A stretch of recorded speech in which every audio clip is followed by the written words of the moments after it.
తెలుగుదేశం పార్టీలో అత్యంత సీనియర్ నాయకుల్లో ఒకరు యనమల రామకృష్ణుడు. తెలుగుదేశం ఆవిర్భావం నాటి నుంచి చట్టసభల్లో ఏదో ఒక పదవిలో కొనసాగుతూ వచ్చిన యనమలకు ప్రస్తుతం ఎమ్మెల్సీ పదవీకాలం ముగియడంతో ఏ పోస్టు లేకుండా పోయింది. చంద్రబాబుకు అత్యంత సన్నిహితుడిగా పేరున్న ఆయనకు ఈసారి ఎమ్మెల్సీ పదవి రెన్యువల్ చేయలేదు.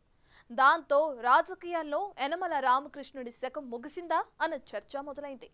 4 దశాబ్దాలుగా పైబడిన రాజకీయ జీవితంలో తొలిసారి చట్టసభల్లో ప్రాతినిధ్యం లేకుండా పోయిన యనమల పొలిటికల్ ఫ్యూచర్ పై పెద్ద చర్చే జరుగుతోంది ఇప్పుడు.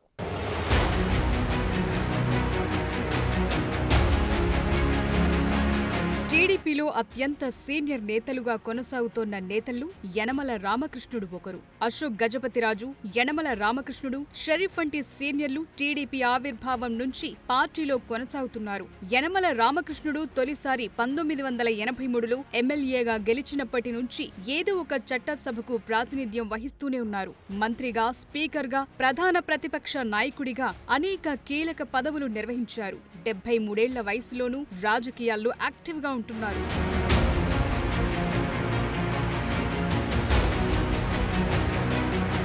అయితే పార్టీలో యువతను ప్రోత్సహించాలనే కొత్త ఫార్ములాను టీడీపీ ఈ మధ్య ఆచరణలో పెడుతోంది. దాని కారణంగా యనమల లాంటి సీనియర్లను పక్కన పెడుతున్నారు అనే ప్రచారం పార్టీలోనే సాగుతోంది. యనమల కుమార్తె దివ్య ప్రస్తుతం తూర్పుగోదావరి జిల్లా తుని శాసనసభ్యురాలిగా ఉన్నారు. 1983 నుండి 2004 వరకు 6 సార్లు ఎమ్మెల్యేగా యనమల రామకృష్ణుడు గెలిచిన నియోజకవర్గమది. 2009లో తొలిసారి ఓటమి చెందిన ఆయనకు కీలక పదవులు ఇచ్చి టీడీపీ గౌరవించింది.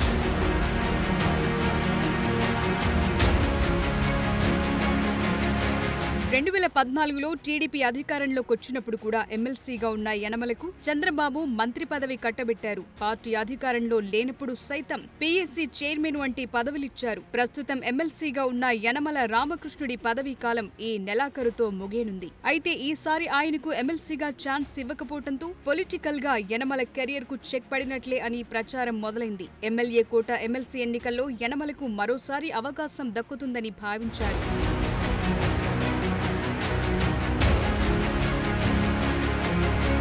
టీడీపీకి దక్కిన 3 ఎమ్మెల్సీ స్థానాల్లో 2 బీసీలకు కేటాయించినా యనమలకు మాత్రం ఛాన్స్ దక్కలేదు. బీటీ నాయుడు, బీద రవిచంద్రలను బీసీ కోటాలో 2 ఎమ్మెల్సీ స్థానాలకు ఎంపిక చేశారు. యనమల తుని నుంచి 2009 ఎన్నికల్లో తొలిసారి పరాజయం పాలయ్యారు. అప్పుడు కూడా చంద్రబాబు 2013లో ఆయన్ను ఎమ్మెల్సీని చేశారు. అప్పటి నుంచి ఇప్పటి వరకు యనమల శాసన మండలి సభ్యుడిగా కొనసాగుతూ వచ్చారు. అదీకాక యనమల బంధుగణానికి కూడా చంద్రబాబు పార్టీలో మంచి ప్రాధాన్యత ఇచ్చారు. యనమల సన్నిహిత బంధువు టీటీడీ మాజీ చైర్మన్ పుట్టా సుధాకర్ యాదవ్ ప్రస్తుతం మైదుకూరు టీడీపీ ఎమ్మెల్యేగా ఉన్నారు. పుట్టా మహేష్ కుమార్ ఏలూరు ఎంపీగా గెలిచారు. యనమల కూతురు తుని ఎమ్మెల్యేగా విజయం సాధించారు.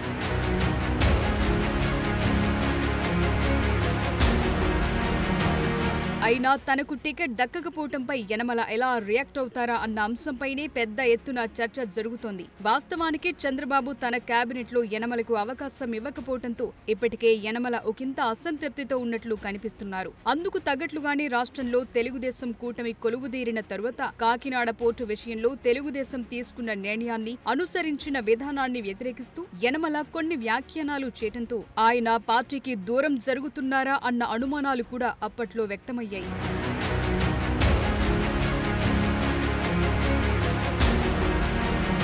పొలిటికల్ గా ఎప్పుడూ గుంభనంగా ఉండే యనమల రామకృష్ణుడు కూటమి ప్రభుత్వం ఏర్పడ్డాక రాజ్యసభ అభ్యర్థుల ఎంపిక సమయంలో ఆయన తన అసహనాన్ని వ్యక్తం చేశారు. బీసీ కోటాలో ఆయన ఆ పదవి ఆశించారు. దక్కకపోయేసరికి కొంత అసంతృప్తికి లోనై అధ్యక్షుడికి లేఖ రాశారు. ఇకిప్పుడు తాజాగా ఆయనకు ఎమ్మెల్సీగా మరో అవకాశం ఇవ్వకపోవడంతో యనమల ఎలా రియాక్ట్ అవుతారన్న ఆసక్తి నెలకొంది. మరోవైపు యనమల పార్టీకి చేసిన సేవలను దృష్టిలో పెట్టుకుని హైకమాండ్ ఏదో ఒక కీలక పదవి ఇస్తుందని లేదా 2027లో ఖాళీ అయ్యే ఎమ్మెల్సీ స్థానాల్లో అయినా ఆయనకు చోటు కల్పిస్తారని యనమల సన్నిహితులు ఆశాభావం వ్యక్తం చేస్తున్నారు. మరి చూడాలి యనమల పొలిటికల్ ఫ్యూచర్ ఎలా ఉండబోతోందో.